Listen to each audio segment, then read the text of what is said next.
The desperate plea. The massive crystalline dome of the Galactic Assembly hummed with tension as representatives from 300 worlds gathered for an emergency session. Ambassador Kira Zenthari stood at the central podium, her silver skin glistening under the artificial lights, trying to control the tremor in her four-fingered hands. The holographic displays around her showed something that made even the most hardened military commanders in the Assembly shift uncomfortably in their seats. Entire star systems were going dark. "Honored delegates," Kira began, her melodic voice carrying across the vast chamber through universal translators.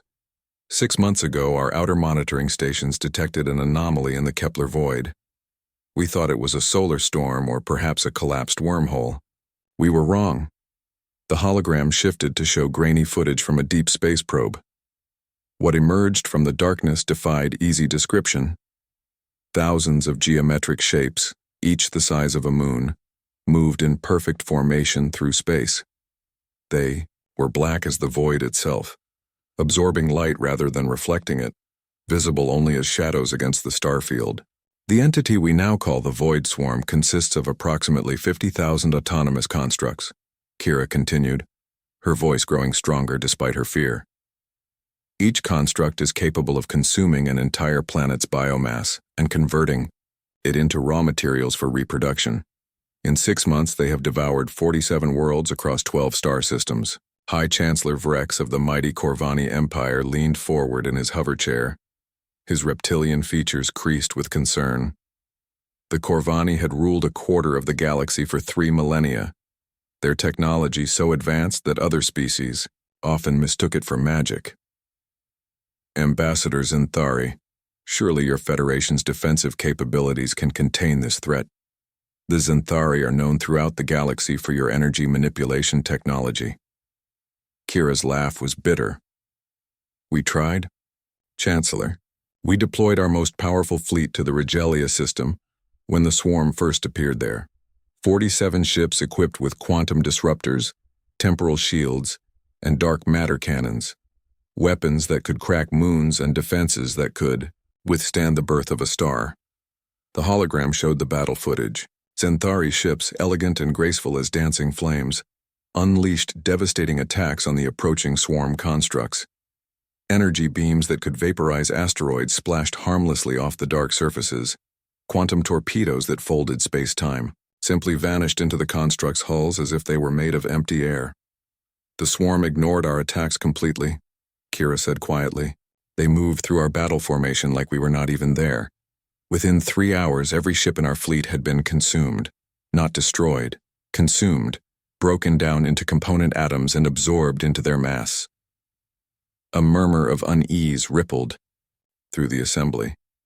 The Zenthari Federation was one of the galaxy's major powers, their mastery of energy-based technology unmatched by all but the most ancient civilizations.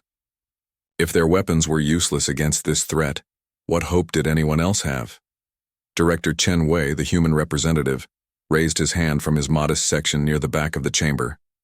At barely 50 years old, he was young by Galactic standards, representing a species that had only achieved faster-than-light travel 30 years ago. Most of the assembled delegates barely acknowledged humanity's existence in galactic politics. Director Chen, the Assembly's moderator, an ancient being called the Arbiter, acknowledged with barely concealed impatience. "Do you have a relevant contribution to this crisis?" Chen stood, adjusting his simple blue uniform.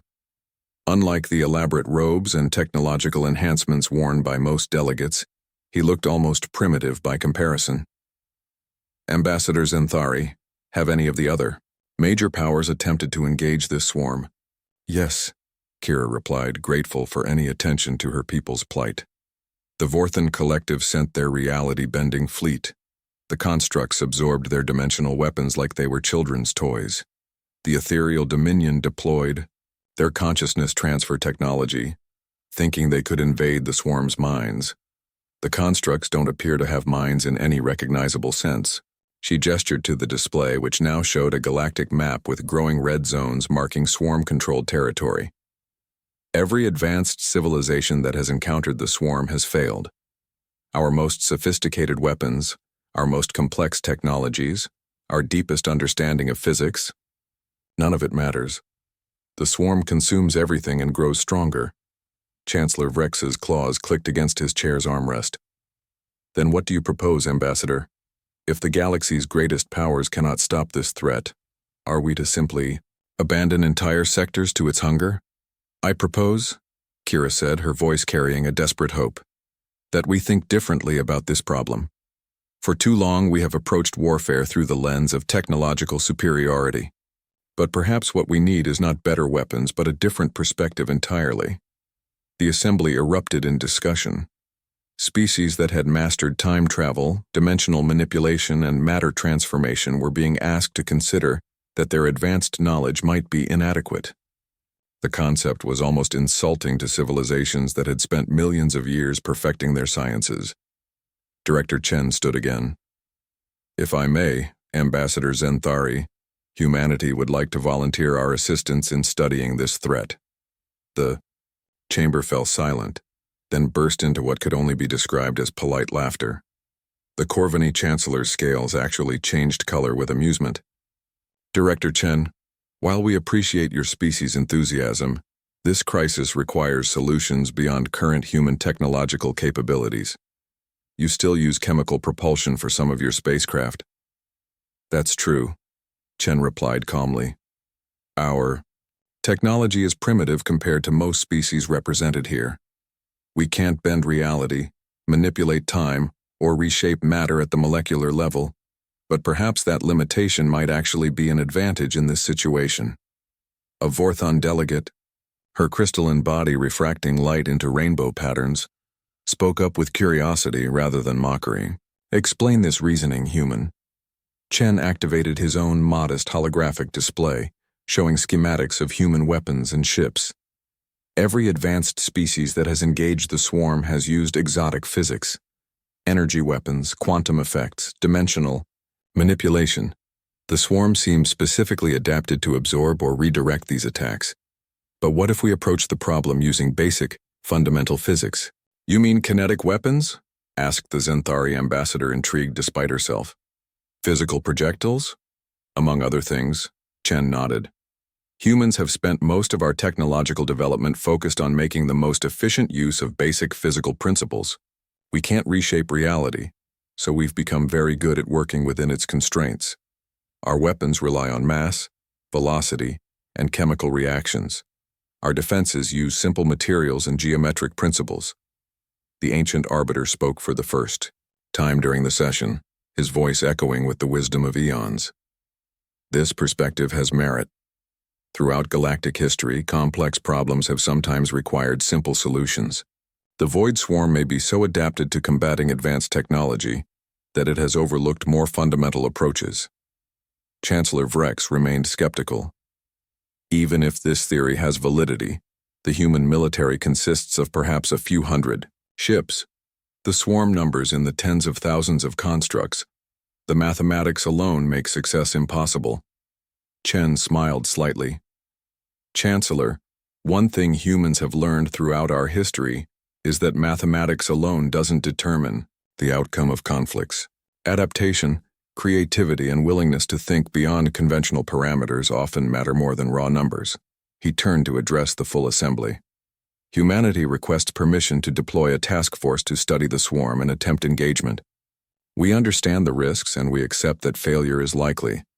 But if our approach succeeds even partially, it might provide insights that could lead to a solution. The chamber buzzed with debate. Many delegates viewed the human offer as either foolishly brave or simply foolish. The swarm had consumed fleets from civilizations millions of years older than humanity. What could these newcomers possibly accomplish? Ambassador Kira studied the human representative carefully. In her eyes, Chen could see the weight of her entire civilization's survival. 47 worlds had already fallen to the swarm, with billions of lives lost. Her people were facing extinction, and conventional wisdom had failed them completely. Director Chen, she said finally, if humanity is willing to make this sacrifice, the Zenthari Federation accepts your offer. Perhaps fresh eyes will see what ancient wisdom has missed. The vote was closer than expected. Several younger civilizations, those who had more recently joined the galactic community, supported the human initiative. The oldest and most powerful species remained skeptical, but agreed to allow the attempt, largely because they had no better alternatives. As the assembly dispersed, Chancellor Vrex approached Director Chen privately. "Human, I respect your species' courage, but courage alone will not prevail against the swarm. When your ships are consumed as easily as all the others, remember that we warned you." Chen nodded respectfully. "We understand the odds, Chancellor, but humanity has a saying. It's not the size of the dog in the fight, it's the size of the fight in the dog. Sometimes the underdog wins not because they're stronger, but because they fight differently." 2 days later, the human task force began assembling at the edge of Xanthari space. 57 ships of various classes, their hulls marked with the simple insignia of Earth's united fleet. To galactic observers, they looked hopelessly outmatched. Simple metal construction, basic energy shields, and weapons that hadn't changed significantly in decades. Captain Sarah Mitchell stood on the bridge of the flagship UES Defiance, studying intelligence reports about the swarm. Around her, the crew prepared for humanity's first major military engagement with an alien force. They were scared, certainly, but also determined. Humanity had clawed its way up from primitive hunters to spacefaring civilization through persistence and adaptability. Now those qualities would be tested on a galactic stage. "Captain," her communications officer reported, "we're receiving good luck messages from civilizations across the galaxy. Even the Corvani sent their regards." Mitchell smiled grimly. "They're not expecting us to succeed, Lieutenant. They're saying, goodbye." She turned to address her bridge crew. "In 6 hours, we'll enter the combat zone. The enemy has advantages we can't match. Superior numbers, advanced technology, and tactics we don't understand. But they've never faced humans before. They don't know that when we're pushed to the wall, we tend to push back harder." The human fleet moved toward its destiny, carrying with it the hopes of a desperate galaxy and the determination of a species that had never learned how to surrender. Behind them, billions of beings across hundreds of worlds watched and waited, wondering if these primitive newcomers could succeed where their greatest champions had failed. The void swarm continued its inexorable advance, consuming world after world with mechanical precision. Soon it would encounter something it had never faced before, an enemy that fought not with exotic physics or advanced technology, but with creativity, adaptability, and the stubborn refusal to accept defeat that had carried humanity from caves to the stars. Shock and awe unleashed, Admiral Marcus Rodriguez stood in the war room aboard the UES Defiance, surrounded by holographic displays showing the Nexus system, where the void swarm had just begun consuming the third planet. Intelligence reports indicated that 17 swarm constructs were methodically breaking down the planet's crust, while hundreds more waited in formation around the system's outer edge. "Analysis complete, Admiral," reported Dr. Elena Vasquez, the task force's lead xenobiologist. "The constructs appear to operate on a hive mind principle, but not in the way we initially thought. They're not communicating through quantum entanglement or subspace transmissions. They're using something much more basic." Rodriguez studied the data scrolling across his screens. "Explain, Doctor." "Electromagnetic resonance patterns," Vasquez said, her excitement barely contained. "The constructs synchronize their activities through very specific radio frequencies. It's incredibly sophisticated, but it's still just radio waves. The galaxy's advanced civilizations have been trying to combat them with exotic weapons while completely ignoring basic electromagnetic interference." Commander Jackson Blake, the task force's tactical operations leader, leaned forward with interest. "Are you saying we can jam their communications?" "Better than that," Vasquez replied. "If we can identify the exact frequencies they use for coordination, we might be able to send conflicting signals. Imagine trying to dance with a partner when someone else is calling out different steps to both of you." Rodriguez felt the first spark of genuine hope since leaving Earth. "How long do you need to crack their communication protocol?" "Give me 6 hours of observation data from close range," Vasquez said. "But Admiral, close range means within Weapons distance of 17 moon-sized killing machines. Understood, Rodriguez said grimly. Blake, prepare the fleet for reconnaissance in force. We're going to get Dr. Vasquez her data.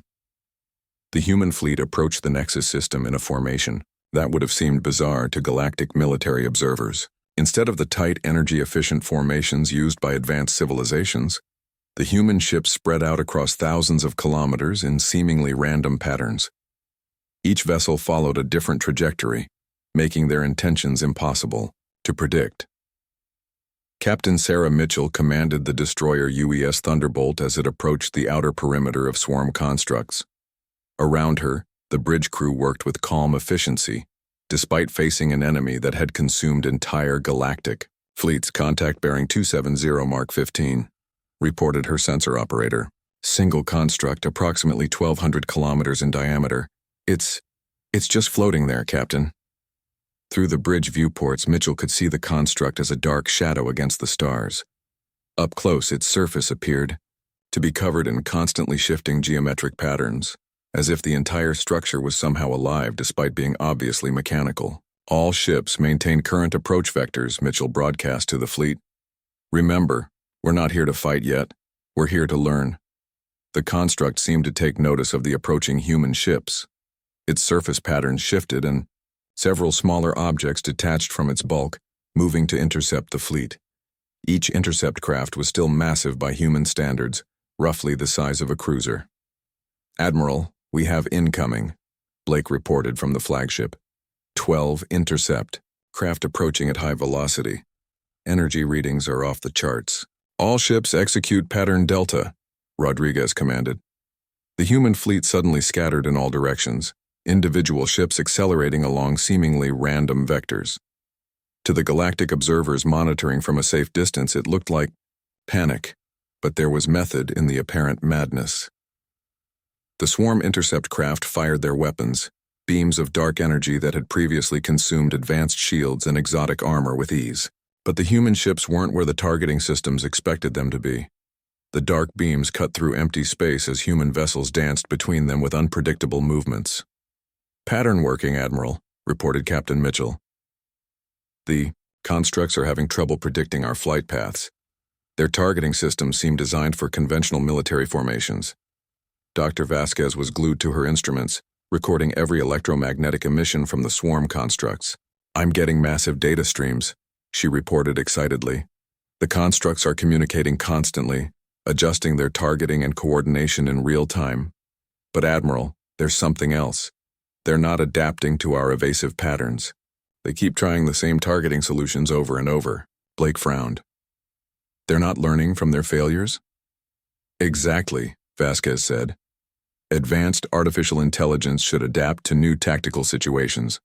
But these constructs seem locked into specific behavioral patterns. They can handle conventional warfare because they were designed for it, but they can't adapt to truly novel approaches. Rodriguez smiled grimly. Then it's time to show them something they've never seen before. All ships, implement Baxter Protocol. The Baxter Protocol was a theoretical engagement pattern developed during humanity's colonial wars, designed for situations where conventional tactics had failed. Instead of coordinated attacks on single targets, it called for simultaneous multi-vector harassment designed to overwhelm enemy response systems. Every human ship in the fleet suddenly changed course, converging on the main construct from different angles while maintaining their unpredictable flight patterns. But instead of firing their main weapons, they began launching thousands of small kinetic projectiles, simple metal slugs accelerated to tremendous velocities by magnetic rails. The galaxy's military observers watched in confusion. Kinetic weapons were considered primitive, suitable only for planetary bombardment or asteroid mining. Against energy, shields, and exotic defenses, they should have been completely ineffective. But the Void Swarm constructs had been designed to absorb and redirect energy-based attacks. Their defenses were specifically adapted to handle quantum weapons, dimensional strikes, and reality-bending technologies. They had no countermeasures for simple chunks of metal traveling at relativistic speeds. The first kinetic strikes hit the main construct's surface with devastating effect. Each impact created massive craters and sent shockwaves through the structure. But more importantly, The impacts disrupted the electromagnetic patterns on the construct's surface. Target's communication system is fragmenting, Vasquez reported, with growing excitement. The kinetic impacts are disrupting their coordination frequencies. The construct is losing contact with its support craft. The swarm intercept craft suddenly began moving erratically, their perfect formation dissolving into chaos as they lost synchronization with the main construct. Some began firing on empty space, while others seemed to freeze in position. Phase 2, Rodriguez ordered. All ships target the smaller constructs while they're disoriented. The human fleet split into smaller groups, each targeting one of the confused intercept craft with concentrated kinetic barrages. Without their coordination network, the smaller constructs were essentially blind, unable to adapt to the humans' unconventional tactics. Within 30 minutes, the human fleet had destroyed 6 intercept craft and severely damaged the main construct. It was the first time in the swarm's advance across the galaxy that they had suffered significant losses. But Rodriguez knew this was just the beginning. "Dr. Vasquez, did you get what you needed?" "More than I hoped for, Admiral," she replied, her face glowing with scientific triumph. "I've mapped their entire communication protocol. But more importantly, I think I understand how to turn their own coordination system against them." Across the galaxy in the chambers of the Galactic Assembly, emergency sessions were being called as reports of the human success reached civilization after civilization. Species that had considered humanity barely above primitive savages were suddenly requesting detailed briefings on human military doctrine. High Chancellor Vrex of the Corvani Empire stared at the battle reports in disbelief. They used kinetic weapons. Simple projectile weapons defeated constructs that absorbed our most advanced energy weapons. Ambassador Kira Zinthari felt hope stirring in her heart for the first time in months. The humans didn't just attack differently, Chancellor. They thought differently. While we were trying to overpower the swarm with superior technology, they found ways to exploit the swarm's assumptions about how warfare should be conducted. The implications were staggering. For millions of years, galactic civilization had followed a predictable path of technological advancement, each species building upon the knowledge of those who came before. Warfare had become increasingly sophisticated, relying on exotic physics and reality-bending technologies. But humanity had followed a different path. Forced to work within the constraints of basic physics, they had become masters of making simple principles work in complex ways. Their weapons were primitive by galactic standards, but their tactics were unlike anything the galaxy had ever seen. Dr. Vasquez continued her analysis of the swarm communication protocols, working with the kind of focused intensity that had driven human scientific advancement for centuries. "Admiral, I believe I can create a virus," she announced after hours of continuous work. "A computer virus?" Blake asked. "Not exactly," Vasquez replied. "A communication virus. The swarm constructs constantly share coordination data through their electromagnetic network. If we can inject false data into that network, we can make them attack each other instead of us." Rodriguez leaned back in his chair, considering the implications. "How would we deliver this virus?" "We'd need to get close enough to one of the main constructs to directly interface with their communication array," Vasquez said. "Essentially, we'd need to board one of them." The bridge fell silent. Boarding a void swarm construct would be like willingly entering the mouth of a predator. Even if they could get close enough, there was no guarantee that human technology could interface with alien systems millions of years more advanced. "I'll do it," Captain Mitchell volunteered. "The Thunderbolt is our fastest ship, and my crew has experience with close-quarters operations." "Negative," Rodriguez replied firmly. "If we're going to attempt something this dangerous, we do it properly. Blake, organize a boarding party using volunteers from across the fleet. Dr. Vasquez, you'll need to go with them to implement the virus directly." Over the next 12 hours, the human task force prepared for the most audacious military operation in their species' history. A specially modified shuttlecraft was equipped with electromagnetic shielding and basic life support for a 5-person team. Their mission was to infiltrate a construct, plant Vasquez's communication virus, and escape before the construct's immune systems could respond. Meanwhile, Word of humanity's initial success spread across the galaxy. Species that had written off their worlds as lost to the swarm began organizing resistance movements. The Xanthari Federation mobilized every remaining ship in their fleet, preparing to support whatever the humans attempted next.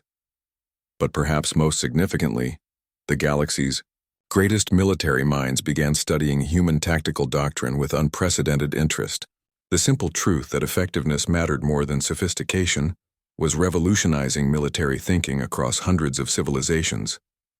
As the human boarding team prepared for their mission, Admiral Rodriguez addressed the entire task force. 6 months ago, the Void Swarm seemed unstoppable. Advanced civilizations fell before it like wheat before a scythe. Today, we proved that adaptability and creativity can triumph over raw technological superiority. He paused, looking out at the stars where billions of beings waited to see if humanity could deliver on the promise of their initial victory. Tomorrow, we're going to show the galaxy that sometimes the best way to fight the future is to remember the past. We're going to defeat the most advanced enemy the galaxy has ever faced using the same principles that carried our ancestors from caves to the stars: ingenuity, determination, and the absolute refusal to give up when the odds are against us. The mission to board the Void Swarm construct would determine not just the fate of the galaxy, but humanity's place within it. Win or lose, the galaxy would never underestimate humans again.